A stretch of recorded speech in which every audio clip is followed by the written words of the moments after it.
নমস্কার বন্ধুরা, welcome back to my channel Champa রান্নাঘর। আজ আমি আপনাদের সঙ্গে শেয়ার করব মুসুর ডাল দিয়ে খিচুড়ির রেসিপি। বাড়িতে থাকা মুসুর ডাল আর বাড়িতে থাকা ভাতের চাল অর্থাৎ সেদ্ধ চাল, আপনারা যে যেমন চাল খান সেই চাল দিয়ে তৈরি করে নিতে পারবেন খিচুড়িটি। বাড়িতে কিন্তু অনেক সময় মুগ ডাল বা গোবিন্দভোগ চাল থাকে না, সেক্ষেত্রে শুধুমাত্র ডাল, মুসুর ডাল আর সিদ্ধ চাল দিয়ে বানিয়ে নিতে পারবেন এই খিচুড়িটি। খেতে হবে অপূর্ব স্বাদের। তাহলে চলুন বন্ধুরা দেখে নিই আমার আজকের রেসিপি। আপনারা কিন্তু আমার থেকে আরও বেশি ভালো হয়তো এই মুসুর ডাল দিয়ে খিচুড়িটা বানাতে পারেন, তবে আমি যেভাবে রান্না করি সেটাই আমি আপনাদের সঙ্গে শেয়ার করছি। প্রথমে নিয়ে নিচ্ছি 200 গ্রাম ডাল আর 200 গ্রাম চাল। চাল আর ডালটাকে খুব ভালো করে পরিষ্কার করে ধুয়ে নিতে হবে, ধুয়ে একটু জলটা ঝরিয়ে নিতে হবে। এবারে কড়া বসিয়ে নিয়েছি, কড়ার মধ্যে দিয়ে দিয়েছি তেজপাতা। তেজপাতার সঙ্গে ওই ধুয়ে নেওয়ার চাল আর ডালটাকে আমি প্রথমে একটু হালকা করে নাড়াচাড়া করে ভেজে নেব সাদা তেল দিয়ে। তবে তেলের পরিমাণটা একদমই অল্প দেবেন, হাফ চামচ এই রকম তেল দেবেন। দিয়ে এই ডাল আর চালটা একসঙ্গে করে একটু কড়াতে নেড়ে নেবেন। এতে কি হয়, সেদ্ধ চালের একটা আলাদা গন্ধ আছে, সেই গন্ধটা কিন্তু অনেকটাই চলে যায় আর বেশ সুন্দর একটা গন্ধ আসে। তার জন্যে এটাকে একটু কড়াই নাড়াচাড়া করে ঝরঝরে করে ভেজে নিতে পারেন। অনেক সময় অনেকে কিন্তু একদম শুকনো শুকনো ঝরঝরে খিচুড়ি খেতে পছন্দ করে, সেক্ষেত্রেও এইভাবে ভেজে নিলে খিচুড়ির টেস্টটা ভালো আসে। এবারে এগুলোকে একটু নাড়াচাড়া করতে করতে দেখবেন বেশ জলটা শুকিয়ে ঝরঝরে হয়ে যাবে। কোনো রকম লালচে করে ভাজতে হবে না। ডাল আর চালটাকে জাস্ট জলটা শুকিয়ে ঝরঝরে হয়ে গেলেই এটাকে কিন্তু রেডি হয়ে যাবে খিচুড়ির জন্য। এবারে দেখুন আমার ডাল আর চালটা বেশ ভাজা হয়ে গেছে, আপনাদেরকে একটু দেখিয়ে দিচ্ছি কতটা ঝরঝরে হয়েছে। এবার পাশেই আমি কিন্তু আর একটা ওভেনে বসিয়ে দিয়েছি কিছুটা জল। জলটা কিন্তু বেশ গরম হয়ে গেছে। ঠিক এই পজিশনেই আমি ডাল আর চালটাকে ঢেলে দেবো জলের মধ্যে। দিয়ে খুব ভালোভাবে ডাল আর চালটাকে জলের মধ্যে আমি একটু নাড়াচাড়া করে মিশিয়ে নিচ্ছি। এবার এটা ফুটতে থাক, চলে যাব খিচুড়ি তৈরির।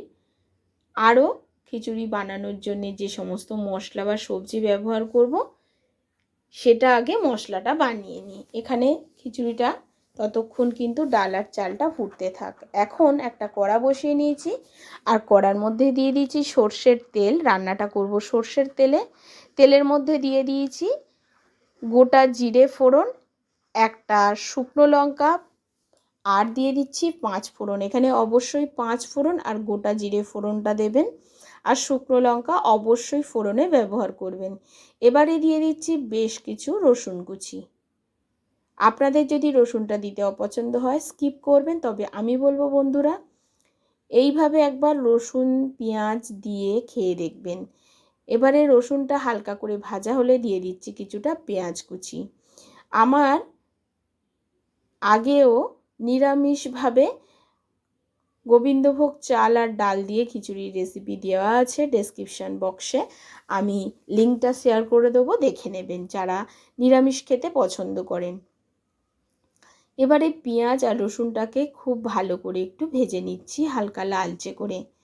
অনেকেই কিন্তু গোবিন্দভোগ চালের আর মুগ ডালের খিচুড়ি খেতে পছন্দ করেন, আবার অনেকে মুসুর ডালেরও খিচুড়ি বাড়িতে বানিয়ে খান। সেক্ষেত্রে তাদের জন্যেই কিন্তু আমি এই মুসুর ডালের খিচুড়িটা আমি বাড়িতে বানিয়েছি, সেটাই আমি আপনাদের সঙ্গে শেয়ার করে দিলাম। এখন দিয়ে দিচ্ছি কিছুটা আদা গ্রেট করে রেখেছিলাম, 1 চামচ গ্রেট করা আদা।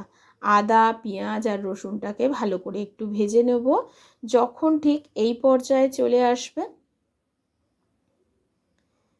তখন বন্ধুরা এর মধ্যে দিয়ে দেবো বেশ কিছুটা টমেটো কুচি।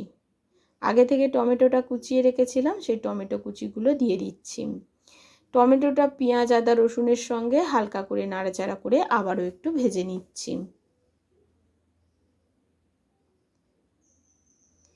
এবার এটাকে ভেজে নেওয়ার পরে এর মধ্যে দিয়ে দেব আলু। আমি এখানে খিচুড়িতে আলু ব্যবহার করব। একদম ডাইরেক্ট আমি দিলাম না, আমি মশলার সঙ্গে একটু কষিয়ে আলুটাকে দেব বলেই মশলার মধ্যে আলুটাকে দিয়ে একটু কষিয়ে নিচ্ছি। এতে সুন্দর একটা টেস্ট আসে বন্ধুরা। খুব বেশি তেলেরও প্রয়োজন হয় না, আলুটা ভাজার জন্য আলাদাভাবে মশলার সঙ্গে আলুটাকে ভাজাও হয়ে যাবে আবার কষাও হয়ে যাবে। এবারে দিয়ে দিচ্ছি কিছুটা গাজর কুচি। গাজর ছিল আমার কাছে, সেই গাজর দিলাম। আপনাদের কাছে যে কোনো সবজি থাকতে পারে, কুমড়ো, পটল, আলু, গাজর, যা ইচ্ছা আপনারা দিতে পারেন এর মধ্যে, ঝিঙেও দিতে পারেন। এবারে সমস্ত সবজিগুলোকে কিন্তু এইভাবে মশলার সঙ্গে একটু কষিয়ে নেবেন। এরকমভাবে কষানোর পর এর মধ্যে দিয়ে দিচ্ছি একটু পরিমাণ মতো লবণ। শুধুমাত্র এই মশলা দিয়ে সবজিগুলো কষবো, তার জন্যেই লবণটা অ্যাড করলাম। লবণটা দিয়ে একটু নাড়াচাড়া করে দিয়ে দিচ্ছি কিছু গুঁড়ো মশলা, জিরা গুঁড়ো, ধনিয়া গুঁড়ো আর লঙ্কা গুঁড়ো, হলুদ গুঁড়ো পরিমাণ মতো দিয়ে দিলাম। যেহেতু এগুলো একদম শুকনো গুঁড়ো মশলা, তার জন্য অল্প একটু জল দিয়ে মশলাটাকে আলুর সঙ্গে কষিয়ে নিচ্ছি। দেখুন, অল্প একটু জল দিলাম, দিয়ে মশলাটাকে খুব ভালো করে আলুর আর গাজরের সঙ্গে কষিয়ে নিচ্ছি। বন্ধুরা, আপনারা হয়তো আরও অন্য রকমভাবে, অন্য রকম পদ্ধতিতে এই মসুর ডালের খিচুড়িটি বাড়িতে বানিয়ে খান। তবে আমি কথা দিচ্ছি, এইভাবে একবার বানিয়ে খেয়ে দেখবেন, এর স্বাদ কিন্তু আপনাদের মুখে লেগে থাকবে। অনেকেই কিন্তু, যেহেতু মুগ ডাল বা গোবিন্দভোগ চালের দাম অনেকটাই বেশি, অনেকে কিন্তু কিনে খেতে পারে না। তো এইভাবে একবার মসুর ডালের খিচুড়িটা বানিয়ে খেয়ে দেখবেন। আর আমার যে সকল বন্ধুরা পেঁয়াজ রসুন খেতে পছন্দ করেন না, তারা পেঁয়াজ রসুনটাকে স্কিপ করে দেবেন। দিয়ে সমস্ত মশলা তেলের মধ্যে দিয়ে আলু আর যে কোনো সবজি দেন, দিয়ে খুব ভালো করে এইভাবে কষিয়ে নেবেন। এখন খুব ভালোভাবে কষানো হয়ে গেছে। এটাকে এবারে এই ফুটন্ত চাল আর ডালের মধ্যে, খিচুড়ির মধ্যে দিয়ে দেবো। দেখুন, এর মধ্যে এখনও কিন্তু কোনো রকম হলুদ বা লবণ আমি ব্যবহার করিনি। প্রথমেই মশলা, আলু আর গাজর দিয়ে মশলাটা দিয়ে প্রথমে আমি যেটা কষিয়েছি সেটা আমি দিয়ে দিলাম হাঁড়ির মধ্যে। এবার এটাকে খুব ভালো করে আমি মিশিয়ে দেবো।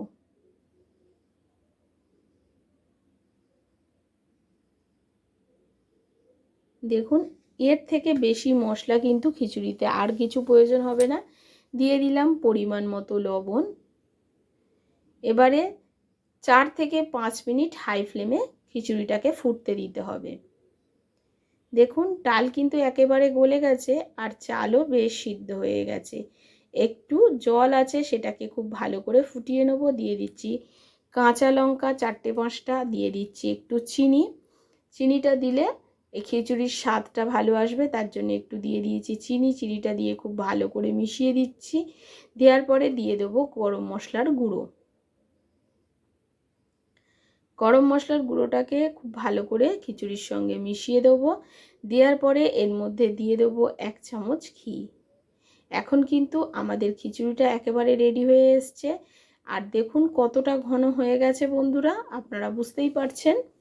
এর থেকে বেশি ঘন করতে যাব না, তাহলে খিচুড়িটা একেবারেই বসে যাবে। এই রকম ঘন ঘন খিচুড়ি খেতে কিন্তু খুবই ভালো লাগে। বিশেষ করে এই মুসুর ডালের খিচুড়ি বেশি পাতলা হলে এটা ভালো লাগে না।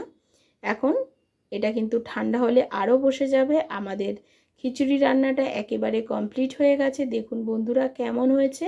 আশা করছি আমার আজকের এই মুসুর ডাল দিয়ে খিচুড়ি আপনাদের ভালো লেগেছে।